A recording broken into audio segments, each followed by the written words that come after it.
दोस्तों नमस्कार, स्वागत है आप सभी का मेरे YouTube channel Avantika coaching classes पर। दोस्तों जैसा कि आप सभी को पता है कि हिंदी का पेपर 2 दिन बाद आने वाला है, यानी 5 फरवरी को हिंदी का पेपर स्टार्ट है, 10th क्लास।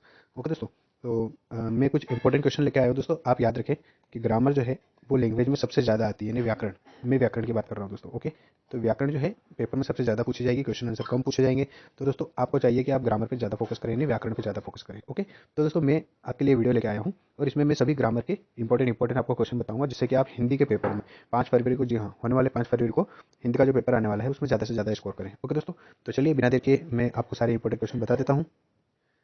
इससे पहले दोस्तों एक चीज़ और मैं आपको बताना चाहता हूँ कि अगर आपने हमारा चैनल अभी तक सब्सक्राइब नहीं किया है तो जरूर सब्सक्राइब कर ले, ताकि ऐसी कोई एजुकेशनल वीडियो में डालूंगा तो वो सबसे पहले आप तक पहुंचेगी। ओके दोस्तों, तो अगर वीडियो आपको पसंद आता है तो लाइक और शेयर जरूर करें दोस्तों, चैनल को जरूर सब्सक्राइब कर लें। ओके, तो चलिए पहला क्वेश्चन हम देखते हैं दोस्तों। यहाँ पे पहला क्वेश्चन है हमारा, पहला क्वेश्चन हो जाएगा दोस्तों, रीतिकाल की दो प्रमुख विशेषताएं तथा दो कवि और उनकी रचनाओं के नाम हमें लिखना है।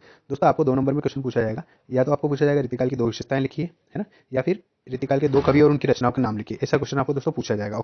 तो दोस्तों आपको रीतिकाल की दो प्रमुख विशेषताएं भी याद कर लेना है, दो कवियों के नाम भी याद रखना है और दो उनकी रचनाएं भी याद रखना है। ओके दोस्तों, मैं इसमें आंसर नहीं बताना चाहूंगा दोस्तों, क्योंकि वीडियो बहुत लंबा हो जाएगा। ओके, अगला है दोस्तों, प्रगतिवादी काव्य की दो प्रमुख विशेषताएं। प्रीवियस ईयर का क्वेश्चन है दोस्तों, जरूर पूछा जाता है 2 नंबर में, याद रखिएगा। इसी प्रकार से इसके दो कवि और इसकी रचनाओं के नाम याद रखना है। ओके दोस्तों, फिर आता है प्रयोगवादी काव्य की दो प्रमुख विशेषता तथा दो कवियों के और उनके दो रचनाओं के नाम।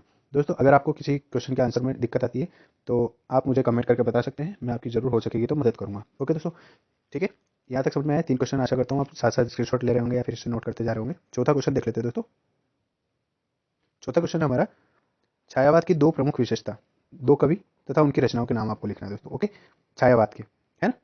तो उसी प्रकार से जैसे रीतिकाल के बारे में हमने पढ़ा था, वैसे ही दो कवि और दो रचना उनकी भी लिखना है, और छायावाद के दो प्रमुख कवि के नाम लिखना है और दो प्रमुख विशेषता लिखना है। ओके दोस्तों, इसके बाद है भक्तिकाल की दो प्रमुख विशेषता लिखना है, दो कवि तथा उनकी रचनाओं के नाम लिखना है दोस्तों। ओके, भक्तिकाल दो कवि इनके तुलसीदास, कबीरदास, सूरदास, याद रखिएगा। ओके, इसके बाद है दोस्तों, भक्तिकाल को हिंदी साहित्य का स्वर्ण युग क्यों कहा जाता है। इंपॉर्टेंट क्वेश्चन दोस्तों, पहले बोर्ड का बहुत ही सबसे फेवरेट क्वेश्चन था और अधिकतर पूछा जाता था, तो आप याद रखें दोस्तों। आप इसके साथ आचार्य रामचंद्र शुक्ल ने, आचार्य रामचंद्र शुक्ल के अनुसार जो है, रामचंद्र शुक्ल के अनुसार जो हिंदी साहित्य के इतिहास को 4 भागों में बांटा गया है, वो भी जरूर याद कर लें। ओके दोस्तों, इनमें से भक्ति काल जो है वो दूसरा काल है ना। दूसरे नंबर पर भक्ति काल आता है। इसके बाद है दोस्तों 7वां क्वेश्चन है हमारा, आधुनिक काल को वीरगाथा काल क्यों कहते हैं। ओके दोस्तों, फिर है बाबू गुलाब राय के अनुसार निबंध की परिभाषा लिखिए। दोस्तों ये मोस्ट इंपॉर्टेंट क्वेश्चन है और very very very IMP question है दोस्तों। ओके, इसको जरूर याद कर ले, आप छोड़ के नहीं जाए। ठीक है, अगला क्वेश्चन देखते हैं दोस्तों। अगला क्वेश्चन हमारा, एकांकी किसे कहते हैं, दो एकांकी तथा उनके लेखकों के नाम लिखना है दोस्तों, है ना। एकांकी किसे कहते हैं ये लिखना है, और इसके दो एकांकियों के और दो उनके लेखकों के नाम लिखना है। फिर ये दोस्तों नाटक किसे कहते हैं, दो नाटक और उनके लेखकों के नाम भी याद रखें। ओके, इसके बाद कहानी किसे कहते हैं, ये परिभाषा दोस्तों आपसे पूछी जा सकती है, याद रखिएगा 2 नंबर में। फिर कहानी, दो कहानियां और उनके लेखकों के नाम लिखना है दोस्तों। इससे एक इंपॉर्टेंट ऑब्जेक्टिव पूछा जाएगा कि हिंदी की सर्वप्रथम कहानी कौन सी है, तो याद रखिएगा दोस्तों, हिंदी की सर्वप्रथम कहानी जो है वो है इंदुमती। ठीक है, याद रखिएगा। अगला है दोस्तों, रेखा चित्र तथा संस्मरण को समझाते हुए एक एक प्रमुख लेखक के नाम लिखिए। दोस्तों इसमें आप याद रखिए, रेखा चित्र और संस्मरण को आपको अंतर के रूप में भी दिया जा सकता है। ओके, तो आप अंतर अगर दिया जाए तो एक तरफ टेबल बना ले, एक तरफ आप रेखा चित्र लिखिए, एक तरफ आप संस्मरण लिखिए। ओके, और एक एक लेखक और उनके एक एक रचना के नाम जरूर याद रखें। ओके दोस्तों, इसके बाद हमारा आता है दृश्य काव्य और श्रव्य काव्य। ठीक है दोस्तों, तो दृश्य काव्य और श्रव्य काव्य से आप क्या समझते हैं, उदाहरण सहित आपको बताना है कौन सा दृश्य काव्य है, कौन सा श्रव्य काव्य है, इनके उदाहरण भी लिखना है। ओके दोस्तों, तो बड़ा सिंपल सा क्वेश्चन है। श्रव्य काव्य जिसे सुनकर तथा पढ़कर आनंद की अनुभूति ली जाती है, और दृश्य काव्य जिसे देखकर या बिना देखकर आनंद की अनुभूति ली जा सकती है। उदाहरण भी आपको लिखना है। ओके दोस्तों, फिर आता है रस किसे कहते हैं, सभी रसों के नाम लिखना है तथा उनके स्थायी भाव आपको याद होने चाहिए। रस की परिभाषा, है ना, और सभी रसों के नाम और उनके स्थायी भाव दोस्तों, 10 ही रसों के नाम और उनके स्थायी भाव आपको याद होना चाहिए। ओके, फिर देखिए दोस्तों, इसमें एक और इंपॉर्टेंट क्वेश्चन आपसे पूछा जा सकता है कि 10वां रस किसे माना गया है, तो दोस्तों वात्सल्य जो है, वात्सल्य रस को दूसरा 10वां रस माना गया है। फिर अगला दोस्तों, 10 रस के अंग कितने होते हैं दोस्तों, मोस्ट इंपॉर्टेंट क्वेश्चन है। 4 अंग होते हैं, वैसे इन चारों के नाम आपको लिखना है। ओके, बोर्ड का सबसे फेवरेट क्वेश्चन है दोस्तों, याद रखिएगा। अगला है दोस्तों, स्थायी भाव तथा संचारी भाव में अंतर लिखिए। ये भी बोर्ड का सबसे फेवरेट और वीवीवीआईएमपी क्वेश्चन है दोस्तों। ओके, याद रखिएगा। अगला क्वेश्चन देखिए दोस्तों। अगला क्वेश्चन है हमारा, श्रृंगार तथा वीर रस, है ना, और हास्य रस की परिभाषा उदाहरण सहित लिखना है आपको, है ना। 3 रसों की परिभाषा है दोस्तों, ये 3 रस ज्यादातर पूछे गए हैं, श्रृंगार रस, वीर रस और हास्य रस। इसके अलावा भी दोस्तों शांत रस का भी आपको पता होना चाहिए कि शांत रस किसे कहते हैं, इसका उदाहरण। दोस्तों अगर आपने आपको रस में कोई भी दिक्कत आती है तो हमारे चैनल पर विजिट करें। उसके लिए उसमें मैंने रस का एक अलग ही सेपरेट वीडियो बना रखा है दोस्तों, उसमें सभी रसों के बारे में मैंने एक ही डेफिनेशन बता रखी है। और सभी रस ऐसे, उनकी डेफिनेशन ऐसी है दोस्तों कि एक ही डेफिनेशन आपको याद करना है, और सभी रसों की डेफिनेशन में वो डेफिनेशन आपके काम में आ जाएगी। ओके दोस्तों, कुछ भी चेंज नहीं करना, केवल रति इनका जो सॉरी स्थायी भाव जो है केवल वो चेंज करना पड़ेगा। बाकी पूरी एक ही डेफिनेशन सभी रसों की आपकी डेफिनेशन बन जाएगी। ओके दोस्तों, और उदाहरण भी बहुत ही सिंपल वाले में ढूंढ के लाया हूँ उसमें। ओके, तो वो वीडियो जरूर देखें, अगर अभी तक आपने जाके नहीं देखा है तो उस वीडियो को जरूर देखें दोस्तों। ओके, फिर आता है दोस्तों आचार्य विश्वनाथ के अनुसार काव्य की परिभाषा लिखिए। ये भी मोस्ट इंपॉर्टेंट है दोस्तों। रसात्मक वाक्यम काव्यम करके काव्य की परिभाषा देते हैं दोस्तों आचार्य विश्वनाथ ने। अगला दोस्तों कहानी तथा उपन्यास में अंतर, मोस्ट आईएमपी क्वेश्चन है दोस्तों, याद रखिएगा, है ना। फिर आएगा दोस्तों नाटक तथा एकांकी में अंतर। ओके दोस्तों, ये भी मोस्ट इंपॉर्टेंट क्वेश्चन है। इसके बाद चलिए आगे इंपॉर्टेंट क्वेश्चन की तरफ चलते हैं दोस्तों।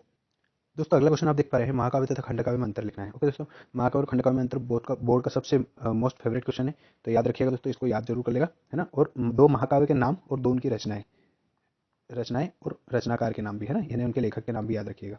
दो महाकाव्य और उनके रचनाएं, मतलब महाकाव्य और उनके लेखक के नाम, ऐसे ही दो खंडकाव्य उनके लेखक के नाम याद रखिएगा दोस्तों। ओके, इसके बाद आता है दोस्तों आत्मकथा और जीवनी में अंतर। ये भी बोर्ड का फेवरेट क्वेश्चन है दोस्तों, याद रखिएगा।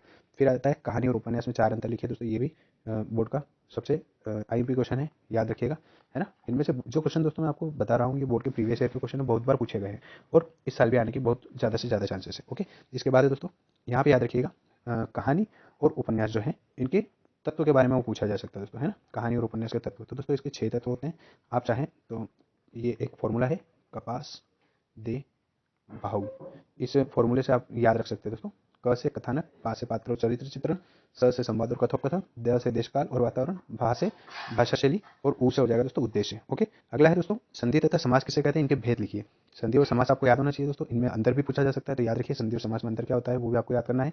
इसके बाद इनके भेद यानी इनके प्रकार भी याद करना है दोस्तों। आपको ऑब्जेक्टिव में संधि और समास पूछे जाएंगे। अगर आपको पता नहीं है संधि और समास क्या है, तो दोस्तों इस पर मैंने एक सेपरेट वीडियो बना रखा है, आप हमारे चैनल पर विजिट करके जरूर से देखें, और मैं गारंटी के साथ कह सकता हूँ कि आपको संधि और समास के सारे कॉन्सेप्ट क्लियर हो जाएंगे उसमें।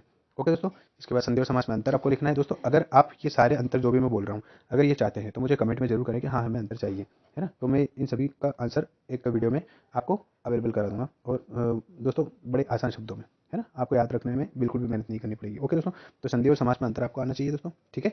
इसके बाद अगर हम आगे बात करें तो अगला क्वेश्चन है दोस्तों मुहावरे तथा लोकोक्ति में अंतर, है ना। इंपॉर्टेंट क्वेश्चन है दोस्तों, याद रखिएगा, है ना। बोर्ड ने जो अभी नमूना यानी जो मॉडल पेपर जारी किया है उसमें भी मुहावरे तथा लोकोक्ति में अंतर दिया हुआ है दोस्तों। ओके, और मुहावरे जरूर कर ले दोस्तों आप, दो मुहावरे आएंगे आपके एग्जाम में। ओके, तो याद रखिए इनका अर्थ और इनका वाक्यों प्रयोग भी आएगा। समास विग्रह करके समास का नाम लिखना है दोस्तों। देखिए पंचवटी, इसका समास विग्रह करके समास का नाम लिखना है। इस प्रकार से आपको पूछा जाएगा, नीलांबर, प्रतिदिन, लाभ हानि, राजपत्र, दशानंद, यथाशक्ति, नवरात्रि, इस टाइप से दोस्तों आपको इनके विग्रह करके इनको याद रखना है। तो दोस्तों समास के बारे में मैंने बहुत ही डिटेल में एक वीडियो बना रखा है, समास और संधि के बारे में भी एक अलग से सेपरेट वीडियो है दोस्तों, है ना, संधि के बारे में भी। तो दोस्तों इनको जरूर आप वीडियो को देखें, है ना। वैसे आपको वीडियो सारे मिल जाएंगे हमारे चैनल पर विजिट करने पे। आप हिंदी की जो प्लेलिस्ट बनी हुई है उस पर जाके सारे वीडियो देख सकते हैं। ओके दोस्तों, अगला है दोस्तों, देखिए अगला और अंतिम क्वेश्चन हमारा कि निम्नलिखित मुहावरों का अर्थ लिखकर वाक्यों में प्रयोग हमें करना है। दोस्तों मुहावरा आपको अर्थ याद करना है, वाक्य ऐसा बनाना है जिसमें देखिए आप वाक्यों में प्रयोग को याद ना करें, आप वाक्यों में प्रयोग सीख लें कि वाक्यों में प्रयोग करना कैसे है। मुहावरे का जो अर्थ है वो आपको सजेस्ट करना है, जो भी अर्थ है उसका अर्थ करके लिख देना है। उसके बाद आपको कोई ऐसा वाक्य बनाना है जिसमें वो मुहावरा इंक्लूडेड हो, है ना। जैसे नाचने जाने आंगन टेढ़ा, अंधे की लाठी, एक अनार 100 बीमार, पत्थर की लकीर, दाल न गलना, 9 2 11 होना, खून पसीना एक करना, आंखों का तारा होना, अंगूठा दिखाना, अपने मुंह मियां बिट्टू, आंख बबूला होना, ईद का चांद होना और लोहे के चने जमाना। दोस्तों जिससे लोहे के चने जमाना, ये अगर आपके उदाहरण अगर मुहावरा आ जाता है तो आपको इसका अर्थ लिखना है दोस्तों। इसका अर्थ क्या होता है, कठिन परिश्रम करना या खूब मेहनत करना, खूब मेहनत करना या कठिन परिश्रम आप लिख सकते हैं दोस्तों। ओके, तो क्या लिखेंगे कि रानी लक्ष्मीबाई ने रानी लक्ष्मीबाई ने अंग्रेजों से युद्ध लड़ने में बहुत लोहे के चने चबाए। ठीक है दोस्तों, तो ये हमारा आज का डेडिकेटेड वीडियो था जो पूरा हिंदी के ऊपर डेडिकेटेड है। और दोस्तों इसमें से बहुत सारे क्वेश्चन आपको पेपर में देखने को मिल जाएंगे। ओके दोस्तों, तो जरूर याद रखें। इसी के साथ एक और दोस्तों क्वेश्चन में इसमें लिख नहीं पाया हूँ, तो आप ये याद रख लीजिए कि गद्य की एक तो मुक्तक काव्य और प्रबंध काव्य क्या होता है। प्रबंध काव्य और मुक्त काव्य किसे कहते हैं ये आपको याद होना चाहिए। ठीक है दोस्तों, इसके बाद आता है एक और क्वेश्चन है जो आपको याद करना है,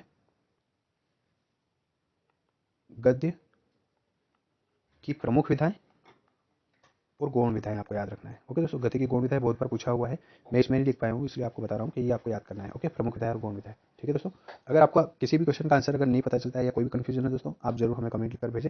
मैं जहाँ तक हो सकेगा पॉसिबल मैं आपकी जरूर मदद करूँगा। ओके दोस्तों, और अभी तक अगर आपने हमारे चैनल सब्सक्राइब नहीं किया है तो मेरी रिक्वेस्ट है कि आप चैनल को जरूर सब्सक्राइब कर लें, ताकि जैसे मैं कोई ऐसा एजुकेशनल वीडियो बनाऊंगा वो सबसे पहले आप तक पहुंचेगा। और दोस्तों अगर वीडियो पसंद आता है, आपको लगता है कि कुछ काम की चीज़ है, तो आप इसे लाइक और शेयर जरूर करें। ओके दोस्तों, मिलते हैं अगले वीडियो में, तब तक के लिए धन्यवाद।